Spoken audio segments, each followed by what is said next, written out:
رات ہمارے ملک میں اب تک ہزاروں گلوکار، اداکار، موسیقار، علماء کرام، سیاستدان اور بزنس مین فوت ہوئے ہیں۔ ان میں سے فوت ہونے والے ہر شخص کے جنازے کے بعد دنیا کی بے ثباتی کا ذکر ضرور ہوا۔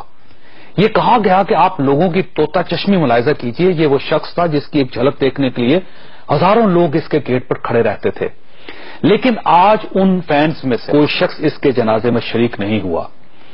ہم نے یہ شکوہ نور جہاں اور مہدی حسن جیسے عظیم گلوکاروں، سعد کین اور چغتائی جیسے عظیم مصوروں اور محمد علی، وحید مراد اور سلطان راہی جیسے عظیم اداکاروں کے انتقال کے بعد بھی سنا، لیکن آج جب ماضی کے ایک سابق گلوکار جنید جمشید کے جنازے کی باری آئی تو دور دور تک سر ہی سر اور ہاتھ ہی ہاتھ نظر آ رہے تھے۔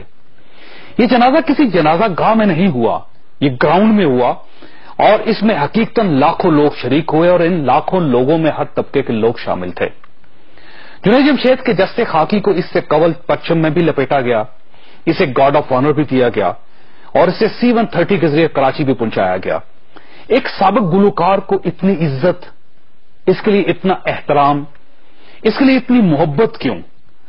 وجہ صرف اور صرف ایک ہے، یہ وہ شخص تھا جس نے اللہ تعالیٰ سے سودا کیا تھا، جس نے اللہ تعالیٰ کے لیے اپنی گلوکاری، اپنی شہرت قربان کر دی تھی، اور اللہ تعالیٰ سے سودا کرنے والوں کو کبھی خسارہ، کبھی نقصان نہیں ہوتا۔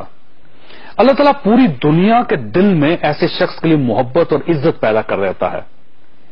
آپ یہ جنازہ دیکھیے اور ایک لمحے کے لیے سوچئے، ہم میں سے جو شخص اللہ کے ساتھ سودا نہیں کرتا وہ کتنے خسارے میں رہتا ہے، اور جو اللہ کے لیے اپنی شہرت قربان کر دیتا ہے اللہ اسے کس طرح نوازتا ہے۔